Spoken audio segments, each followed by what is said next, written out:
সাথে মানুষের পাশে। আপনারা দেখছেন নিউজ বাংলা প্রতিদিন। আমি গীতা। দেখে নেব আজকে হেডলাইন্স। এই মুহূর্তে আমরা দাঁড়িয়েছি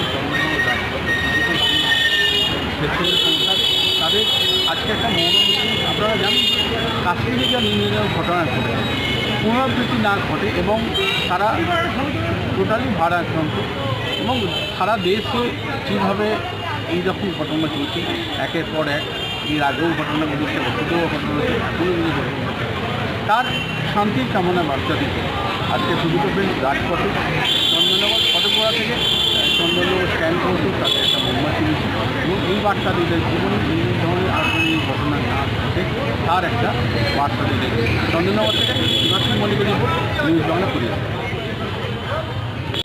কাশ্মীরের ঘটনা সকলের কাছে একটা খুব অত্যন্ত দুঃখজনক ঘটনা এবং সেই ঘটনার পর গোটা ভারতবর্ষ ভারাক্রান্ত। তো সেই উদ্দেশ্যে আমরা আমাদের যেভাবে আমরা ভেঙে পড়েছিলাম গোটা চন্দননগরবাসী সহ গোটা ভারতবাসী, সেখানে আজকে আমরা মোমবাতি মিছিল এবং মৌন মিছিল, যেখানে শান্তির বার্তা, প্ল্যাকার্ডে প্রত্যেকটা কথাই ছিল শান্তির বার্তা।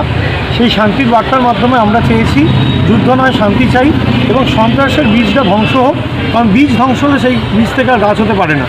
সন্ত্রাসের বীজ ধ্বংস হোক এবং প্রত্যেকের মনে শান্তির বার্তা আসুক, প্রত্যেকের মনে শান্তি আসুক। ছোট থেকে বড় সমস্ত ধর্মের সমস্ত বর্ণের মানুষ আজকে মিছিলে পা মিলিয়েছে এবং সম্পূর্ণ অরাজনৈতিক মিছিল। হুজুরের প্রত্যেকটা ইভেন্ট হয়, সবকটা মিছিলই যেমন অরাজনৈতিক, আজকের মিছিলটাও কিন্তু সম্পূর্ণ অরাজনৈতিক। এবং চন্দননগরে আমরা ফটোকরা থেকে শুরু করে রানীঘাট হয়ে ভাষা শহীদ মিনারে কিছুক্ষণ আগে নীরবতা পালন এবং জাতীয় সঙ্গীতের মাধ্যমে আমরা এই মিছিলের সমাপ্তি ঘোষণা করেছি। কী বলবেন?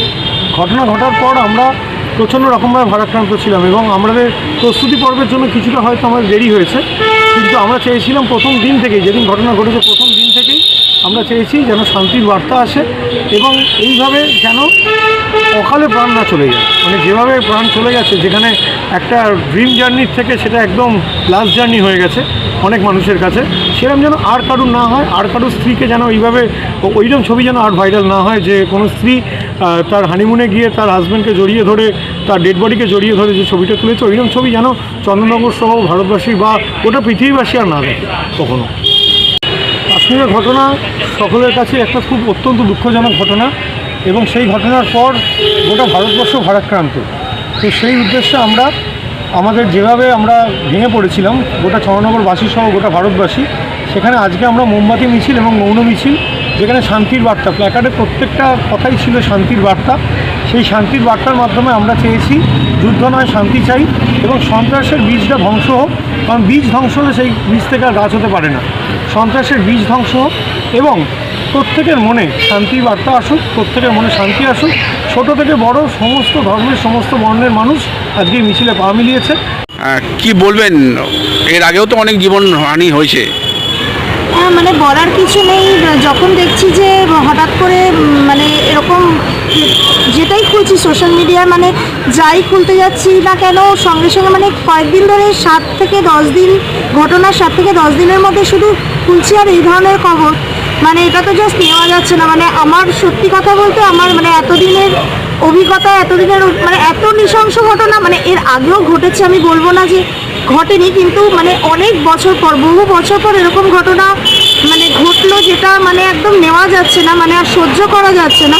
খুব নিন্দনীয়, মানে খুব নিন্দনীয় ঘটনা এবং কাম্য নয়। ওই সৈকত যেটা বললো আর কি, মানে যেই ধরনের মানে নৃশংস ঘটনাগুলো ঘটেছে, মানে যেরকম দেখা যাচ্ছে নিকটজনকে হারানোর ব্যাপার, এরকম ভবিষ্যতে যাতে না ঘটে। মানে আমরা একা তো কিছু করতে পারবো না, কিন্তু সকলে মিলে উদ্যোগ নিলে নিশ্চয়ই একদিন এগুলো রোধ করা সম্ভব হবে, এটুকুই মনে হয় আমার। মেয়েটা কি ভেবেছিল